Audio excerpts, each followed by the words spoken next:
स्वागत है गाइस आपका एक और नई वीडियो के अंदर। पिछले जावा ट्यूटोरियल में गाइस हमने आपको रिकर्जन का सिखाया था कि कैसे आप रिकर्जन को यूज कर सकते हैं, कैसे फंक्शन जो है अपने आप को कॉल करता है, तो वो हमने कंसेप्ट करा दिया था। अगर आपने नहीं किया है तो आप जाकर पिछली वीडियो देख सकते हैं, प्लेलिस्ट का लिंक आपको वीडियो के डिस्क्रिप्शन में मिल जाएगा। और गाइस आज जो हमारी वीडियो है वो बनने वाली है ओप्स के ऊपर, मतलब कि आज मैं आपको बताऊंगा कि रियलिटी में ओप्स होता क्या है, ओप्स की कुछ डेफिनेशन दूंगा। हमारी ये जो दो वीडियो बनने वाली है गाइस, मतलब कि 18 और 19, ये ज्यादातर हमारी थ्योरेटिकल मतलब मैं आपको ओप्स के बारे में बताऊंगा कि ओप्स रियलिटी में होता क्या है, ऑब्जेक्ट ओरिएंटेड प्रोग्रामिंग होती क्या है, और ऑब्जेक्ट ओरिएंटेड प्रोग्रामिंग जो है वो किस चीज पर टिकी हुई है और क्यों हम ऑब्जेक्ट ओरिएंटेड प्रोग्रामिंग करते हैं, तो वो सब मैं इन दो वीडियोस के अंदर आपको क्लियर कर दूंगा। तो गाइस चलिए फटाफट से हम चलते हैं अपने नोट्स की तरफ। तो यहाँ पर गाइस आप देख सकते होंगे जो ये चैप्टर है हमारा ओप्स वाला, ये कितना बड़ा है, मतलब कि इस पूरे चैप्टर के अंदर हमारी आनी है 5 वीडियोस, और जो 2 वीडियोस है स्टार्टिंग की, ये मैं ज्यादातर आपको मतलब कि एक तरीके से आपको सिर्फ और सिर्फ मैं थ्योरेटिकल ही कराने वाला हूँ, और जो ये 3 वीडियोस हैं हमारी, इनमें मैं आपको पूरे प्रैक्टिकल के साथ कराऊंगा। सबसे पहले हम बात करेंगे ऑब्जेक्ट ओरिएंटेड प्रोग्रामिंग के बारे में, मतलब कि ओप्स, और ओप्स की कुछ बेसिक टर्मिनोलॉजी देखेंगे। टर्मिनोलॉजी का मतलब है कुछ डेफिनेशंस हैं जिनको हम अच्छे से पढ़ेंगे और उनके बारे में जानेंगे डीपली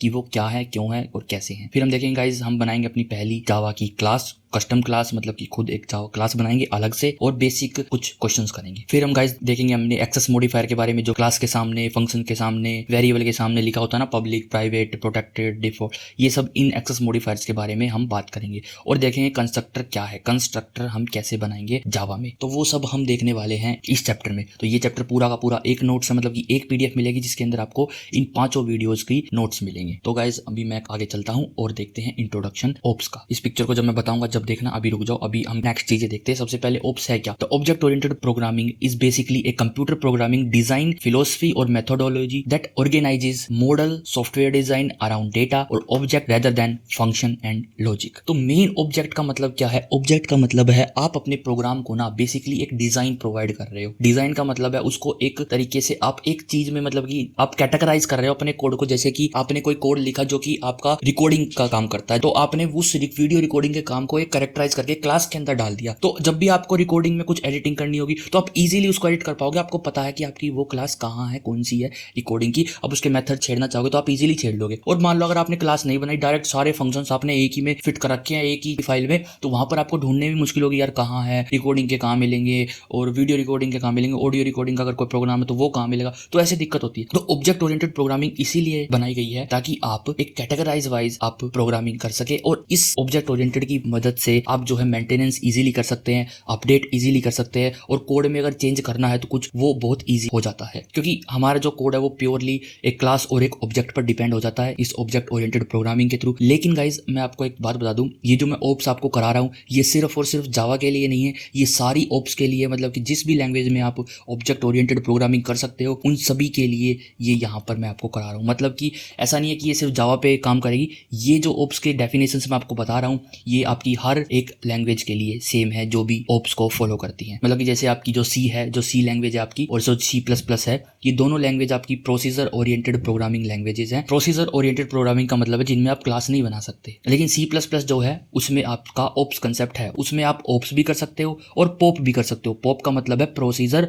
ओरिएंटेड प्रोग्रामिंग, लेकिन जो सी आपकी लैंग्वेज है उसके अंदर आपको सिर्फ और सिर्फ प्रोसीजर ओरिएंटेड प्रोग्रामिंग ही करनी पड़ेगी। और जैसे हमारी पाइथन है, पाइथन के अंदर भी आप दोनों कर सकते हो, प्रोसीजर ओरिएंटेड प्रोग्रामिंग भी कर सकते हो आप और ऑब्जेक्ट ओरिएंटेड प्रोग्रामिंग भी कर सकते हो। जो जावा है गाइस हमारी, इसके अंदर आपको सिर्फ और सिर्फ ऑब्जेक्ट ओरिएंटेड प्रोग्रामिंग ही करनी पड़ेगी, इसके अंदर आप प्रोसीजर ओरिएंटेड प्रोग्रामिंग नहीं कर सकते। Object oriented programming tries to map code instruction with real world making the code short and easier to understand. इसका मतलब समझने की कोशिश करो कि जो ऑब्जेक्ट ओरिएंटेड प्रोग्रामिंग का जो कंसेप्ट है ना, तो वो मेनली मैंने आपको बता दिया कि क्या काम करता है। तो ये इसी में यही बता रखा कि रियल वर्ल्ड की तरह हम अपने कोड को लिखने की कोशिश करते हैं, जितना हो सके हम रियल वर्ल्ड से कनेक्ट करने की कोशिश करते हैं अपने कोड को। मतलब कि जैसे हमने एक ह्यूमन की क्लास बनाई, उस ह्यूमन की क्लास में हमने एक ह्यूमन का ऑब्जेक्ट बनाया, उसका नाम रख दिया, उसका कुछ आईडी रख दी, और उसके अंदर कुछ फंक्शन डाल दिए, eat food, drink water, take tea, ऐसे कुछ फंक्शन डाल दिए। तो हम उसको देखो कितनी इजीली हम कर पा रहे हैं। जैसे कि हमने ह्यूमन का नाम लिखा, जिस भी नाम का हमने ह्यूमन बनाया है, तो भाई जैसे कि राहुल नाम का बनाया तो राहुल डॉट,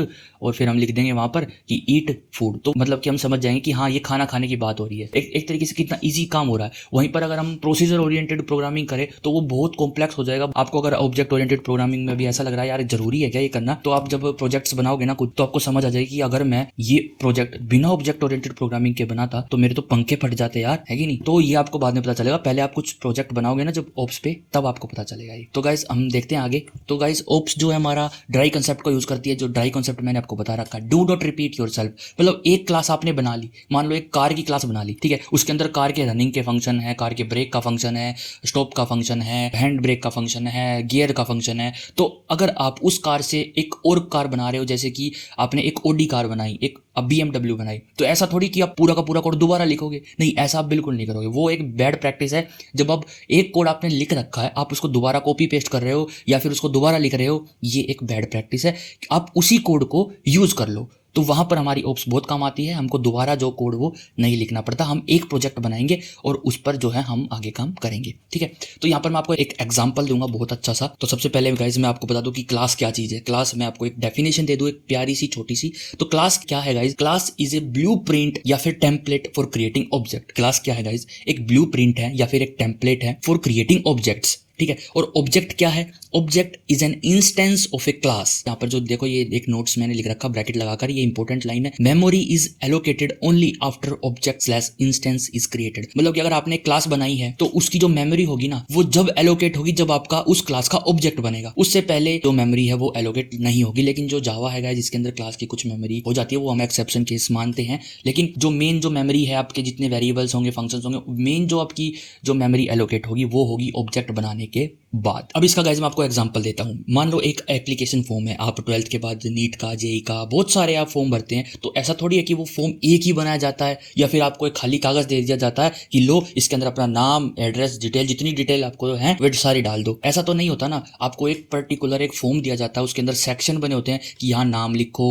यहाँ अपना रोल नंबर लिखो, यहाँ 12th की डिटेल, यहाँ 11th की डिटेल, यहाँ फलाना या ढिमकाना, यहाँ ऐसे आप डिटेल्स वहां पर आप डाल सकते हो, ठीक है। तो ऐसे ही गाइस हमारी क्लासेस और ऑब्जेक्ट भी ऐसे ही काम करते हैं। आप क्या करोगे, अगर आपको कुछ स्कूल खोलना है तो आपने अगर एडमिशन फॉर्म बनाने हैं, ठीक है, तो एडमिशन फॉर्म के लिए आप क्या करोगे, आप एक एप्लीकेशन फॉर्म बनाओगे और उसको मतलब कंप्यूटर पे सेटअप कर लोगे कि यहाँ मैंने नेम का सेक्शन दे दिया और यहाँ मैंने इसका सेक्शन दे दिया। तो वो आप एप्लीकेशन फॉर्म बनाओगे। आप ऐसा तो नहीं है ओरिजिनल दे दोगे उसको, लो भी ओरिजिनल पकड़ और तो इसमें लिख के रख दे, नहीं। आप क्या करोगे, उसके ऑब्जेक्ट बनाओगे। आपने ब्लूप्रिंट तैयार कर लिया है एप्लीकेशन फॉर्म का कंप्यूटर के अंदर, अब आप उसको प्रिंट कर रहे हो। अलग अलग फॉर्म को प्रिंट किया आपने, उन सब फॉर्म को प्रिंट करके मतलब कि वे जो सारे फॉर्म्स है ना, वे आपके ऑब्जेक्ट बन गए हैं। यहाँ पर देखो ये मैंने बहुत अच्छी एनिमेशन के थ्रू आपको दिखा रखा है यार। तो मैंने यार गाइस इतना एफर्ट किया आपके लिए, तो यहाँ पर ध्यान दो। एक आपने ब्लूप्रिंट बनाया, उसके आप जितने मर्जी चाहो उतने ऑब्जेक्ट बना सकते हो और फिर वो ऑब्जेक्ट जितने मर्जी चाहे उतने स्टूडेंट्स ले सकते हैं। तो यही है हमारा क्लासेस और ऑब्जेक्ट। ब्लूप्रिंट हमारी क्लास होती है और उस क्लास का ऑब्जेक्ट वो हमारा इंस्टेंस कहलाता है। तो गाइस ऐसे मैं एग्जांपल लेता हूं, जैसे कार, हमने कार की क्लास बनाई जिसके अंदर प्रॉपर्टीज हैं, मेथड्स हैं। और अगर हम एक ओडी ऑब्जेक्ट बना रहे हैं तो ऐसा तो नहीं है कि हम उसकी